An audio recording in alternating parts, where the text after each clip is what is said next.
Hi there, it's Denise Eckert, and I love coming on here and sharing different ideas and techniques and just helping us lower the stress in our lives and to create a happier lifestyle. And today I've got Terry Tateossian, and she's a serial entrepreneur, a wellness expert, and the founder of House of Rose and Thor Retreats. Welcome, Terry. Thank you, Denise. It's a pleasure to be here. Now, what inspired you to do this kind of work? A lot of struggles and challenges. It was not in my original life plan whatsoever. It just happened organically and naturally. But I started on this path actually almost 30 years ago. I'm going to be 50 this year. And yeah, I ended up being over 80 pounds overweight. I was 210 pounds. I was 5'3". I am 5'3". I didn't shrink. But yeah, it was quite the wake up call at 37, almost 13 years ago. I ended up in ER twice. I was having severe panic attacks. I was pre-diabetic. I couldn't walk up a flight of stairs to save my own life. I was just a mess. Okay. Very stressed, very overworked. I had two kids. One, my daughter, I had at 30, my son had at 35, my own business. Just, it was a mess. Okay. And the hospitalizations really gave me a wake up call that something has to change. So I have to do something because I'm heading in a really bad direction with the burnout, with having no time whatsoever. I was drinking more and more alcohol every day just to cope with my life. Imagine just to be able to cope with life. That's how stressed out I was. And yeah, I decided that I had to do something about it. And what did you do? So many things. My gosh, I have so many funny stories. I tried every diet I could get my hands on, and there are 30,000 of them on Amazon. Did you know that? No, that's crazy. That's absolutely crazy. There's probably more now than when I last checked. But yeah, I did keto, South Beach, Atkins, fruitarian, carnivore, you name it, juicing, detoxing, right? So I thought, my gosh, I am toxic. I have to detox myself, and that's how I'm going to lose weight. Yeah, no, that didn't work. And so, really, most of them worked, right? So for a period of time, I would white knuckle it and they would work, the diets. And then all the weight would come back with a vengeance because I'd go right back to my normal routine. And so after a while, I sat myself down, looked in the mirror, and said, Terry, you're an intelligent, halfway intelligent person. It doesn't make sense what you're doing. You keep doing this over and over again. You're not learning anything. We're going to have to try something differently. And so I asked for help. I found a professional that can help me figure all of this out. And then I started learning about macronutrition, strength training, sleep, all of these things, de stressing, finding balance in my life, looking at where's my energy being spent, and is there a return on that in particular investment. And so I started just turning everything upside down and figuring out none of this stuff makes me feel good, and I need to focus on getting better, right? I need to focus on getting rid of my pre-diabetes, getting out of obesity, bringing my anxiety down, reducing my alcohol intake, sleeping like a normal person rather than 2 3 hours a night. And so all of these things, little by little, it's taken me a long time. Took me about, I would say, 8 years to really get everything kind of synchronized. But step by step, little by little, I started feeling better. And I didn't mention this, but at 37, I had also entered perimenopause, unbeknownst to me.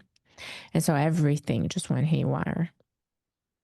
Now, what would you blame your weight gain on? Would it be that you weren't consistent in anything? Would it be the burnout, the stress, like you're My in gosh, now? I hadn't touched a dumbbell. Okay, so no exercise. I did not go to the gym. I wouldn't be caught dead in the gym back then. Really wasn't in my upbringing. It was a quote unquote a waste of time. And I never went to the gym. Good Lord. I didn't know what a dumbbell was. I wasn't really into any of that. I was a complete newbie when I started. Nutrition really was clueless about nutrition. I There was food and I ate it. That was basically the extent of it. And maybe like I knew, oh, don't eat so much bread, right? So bread was demonized, and obviously chocolate and sugar and all these things. But over the years, I used food as a coping mechanism. My brain realized, oh, you have this whole jar of Nutella here. You'll eat that and you'll feel better because you're so stressed out. So let's calm you down. Alcohol is the same idea. And I can't really say that I had any structure. I didn't have any fitness, wellness routine habit at all up until I was 37. Well, you had quite the wake up call, and that's pretty scary, especially when you've got two little ones at home and, all your responsibilities. They don't go away when you're lying in the hospital. Now, for someone that's listening that is struggling with weight and stress, what are some of the steps that you can share to make a difference in their lives? Yeah. So for people that are overwhelmed and overstressed, my suggestion is to really take a step back and look at where is the stress coming from. So a lot of times we have a certain capacity to handle stress. Stress is not a bad thing. It's when our cup overflows. And so things that I had to look at were relationships. So how much stress was being caused by that. Activities, right? So activities that I was forcing myself to do or feeling obligated to do, friendships, family members, all kinds of things like that. Work commitments, right? Did I really have to say yes to that? Or did I feel obligated to do? Or did I feel I was going to be judged if I said no? Or did I have a scarcity mindset about this and I said yes to something I knew I didn't have the capacity for because I was just afraid of all these things? So, boundaries, where do we set our boundary? Not in terms of what people have access to, but also what are we willing to tolerate? How much discomfort are we willing to tolerate by putting ourselves in particular situations or obligations or commitments or responsibilities? So as women, we're raised to be responsible, right? We have to be the caretakers. We have to do all these things. And so we say yes out of responsibility and obligation, but do we have to do? Where is our cap? And for a lot of people, it's different. Everybody's different. The tolerance for pain and stress can be very different, but we have to know where that boundary is. So when do we need to pull back? And then be okay with pulling back because there's a backlash associated with it. Be okay with pulling back because you need to take care of yourself as well. I love that. And I love that you recommend doing an inventory. And one of the things when I used to do coaching was, yeah, do an inventory of where your stress is triggered and where you're spending your time and your energy. Because as we only have 24 hours and 7 days a week, and we can only pack so much in. Now, you talk a little bit about self-sabotage in your social media. Can you talk about self-sabotage a little bit? Yeah. So I discovered my self sabotaging behaviors completely accidentally because I was doing this work. For the majority of my life, they lived in my blind spot. And I had no clue that they were running the show. In the process of this journey, in the process of taking this action of changing my life, which I did not really even understand what it involved because there's so much deep inner work that needs to take place when you go on a quote unquote fitness weight loss journey that most people don't talk about and they don't even understand that's what they're signing up for is to become aware of all of those, I call them the boogeymen, The boogeyman, they hide in the closet, that you shove them in there because you don't want to deal with it. Or the bunch of junk in the junk drawer in your kitchen countertop that you just shoved all that stuff in there, that you're just going to deal with it later. But at some point, they're like explode out and you have to deal with it. And so I started finding these things. They were like booby trapped everywhere. So I would take a few steps forward and then boom, one would pop out of somewhere and slap me in the face. And I would be like, holy moly, where did that come from? I didn't even know that was there. Okay. I did not know there was a tripwire waiting for me, right? That's how unconscious I was. And so, in the process of cleaning up my life, I would trip over these things. And then I would have to sit there and figure out, like, why did that just happen? Like, where did that even come from? How far back does that tripwire go? Where can I connect that to? And so I started calling them the boogeyman because they would just surprise me. Like I would be going on about my merry way. Everything would be great. I would be adhering to all of my new lifestyles and habits. And then boom, one day fall right on my face. And it happened so many times and so often that I started naming them. I started recognizing them. And I started having conversations now. So in the very beginning, when you start this journey, you get startled by them. You're like, whoa, what did that? What was that? Why did I do that? But then eventually, as time goes on, you're like, oh, hey, man, how you doing? Right? You start to recognize because you're becoming more aware. And so I started naming them and having conversations with them and asking them questions like, hey, what do you think like we should do? So for example, let's say I struggled with emotional eating and I do really well for 6 months and then something would trigger me and I would have a binge like out of nowhere that I didn't even know was going to happen. It just happens in a split second. It just boom comes out and you like go unconscious, you do the thing, you have the binge, and then you're like, what the heck was that? You have no warning. And so I started noticing this and I started having this conversation internally. What is it that you really needed at this time? So, what were you really looking for? What were you hoping to feel from this, right? And where did it come from? Let's look back like the last week or so. Where were you triggered? Something must have happened to emotionally for you to have this episode. And so each time it would happen, I would go deeper and deeper into that conversation until at some point I started realizing I have a self-sabotaging emotional eater. I've got the inner child, inner little girl that's grieving her biological dad. I've got the alcoholic that just wants to self-destruct all the things. I've got all these different boogeymen that are just in there and they're not going anywhere. They're going to stay in forever. They're part of us. And so I started having fun with it. I was like, okay, we're going to have a board meeting. All the boogeymen. I want all the saboteurs, all of these things. I want them all. I'm calling a board meeting. Okay. We're going to have a meeting of the minds. And I need everybody to air out their grievances. I need everybody to tell me, why is this new journey that we're taking not going to work? Why is this so bad? What is so bad about eating well, going to the gym, sleeping well, being emotionally responsible, right? Avoiding alcohol. Talk to me. And so I would do this every now and then, and I would hear what they had to say, all the fears, right? And so I realized those things were fears. The self sabotage we think of so negatively, it's actually fear.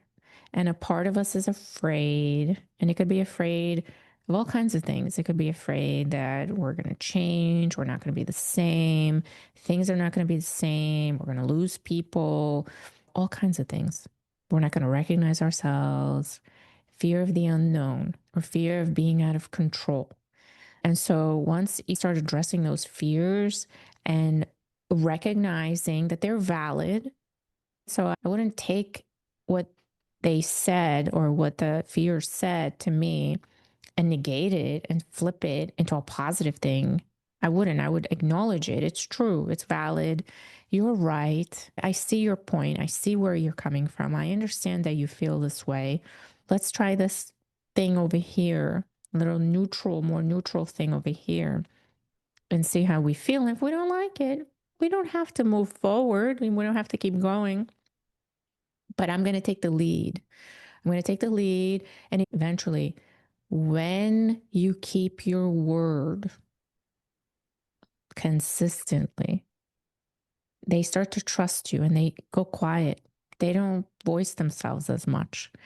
And so that's my story of self sabotage. Listen to it and give it a microphone, let it talk,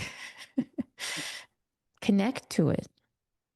I love that idea. And I just have to ask, can you, I know this is very personal, but can you share some of the names that you gave these boogeymen? I didn't have names for Okay. them, I just had the type. Like the binge eater.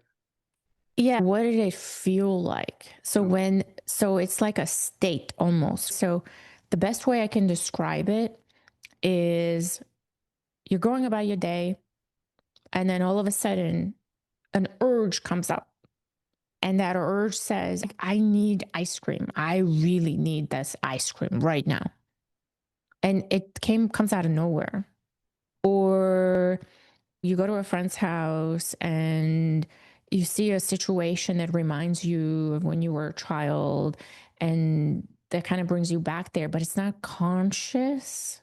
It's not at the top of your mind, but it triggers something inside of you as a little girl and you get sad. But you carry that around, but you don't really know that's really where it's coming from.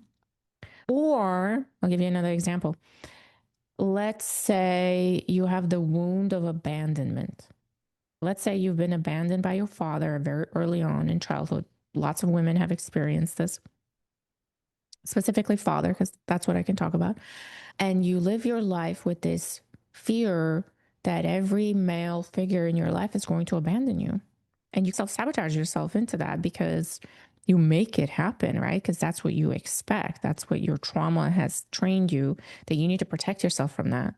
And so whenever anybody tries to get close to you, you don't let them fully in. And so where does that saboteur come from?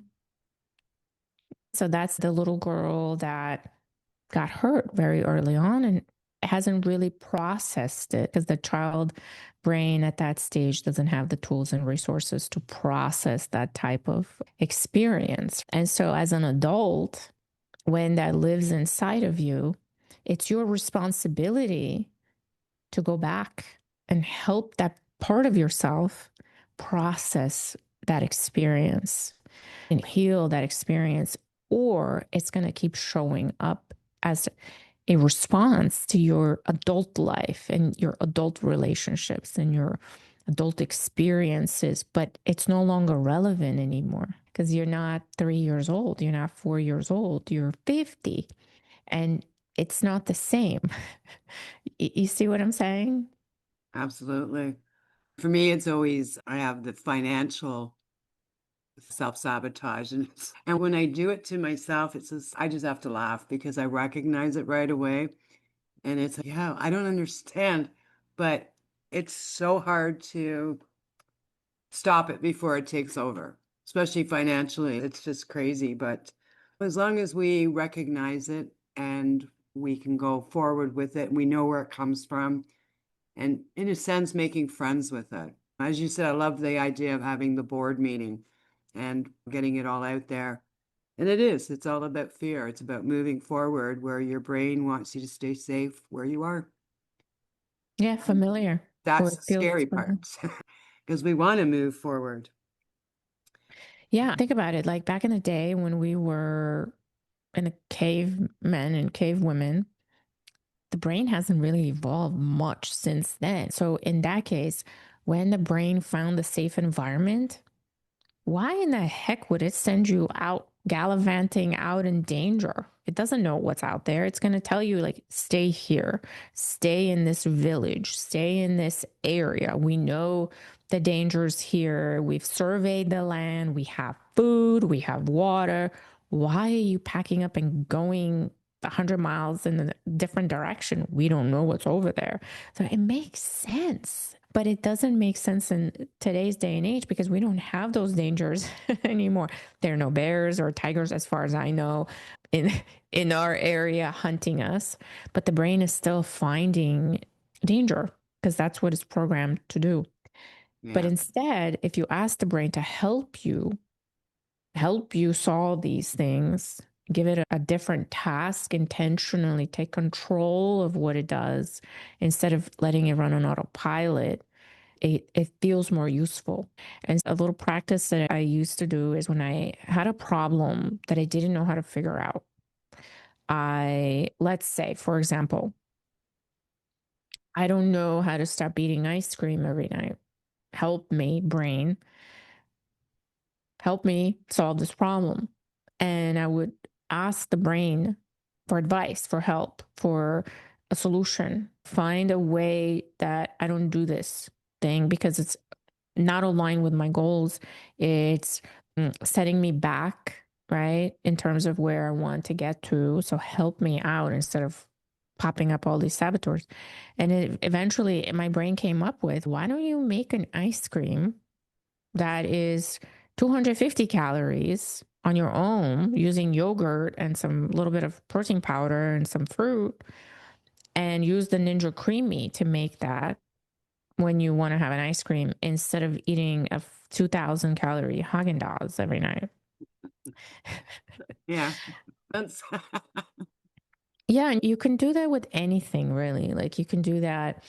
Another one, I asked my brain, I got to get 10,000 steps in every day. And it just never, there's no time. Like, when am I going to get these steps in? This is crazy. Help me strategize. Let me figure out how to get these steps in.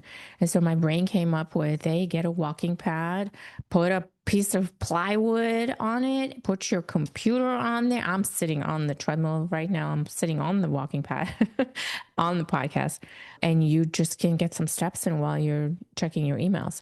With financial stuff, the same thing. I would ask the brain, help me figure this out. And sometimes it takes weeks, months, sometimes it takes longer, but eventually your brain's going to find the answer. I promise. I love that. So I understand, I mean, it's a little off topic, but it me winding this down. So I understand you have a free macro calculator to give out to the audience today. Can you talk a little bit about that? Yeah, so one of the most popular questions I get as far as nutrition is, how do I figure out my macros? How much protein should I eat per day? And how do I get all that in?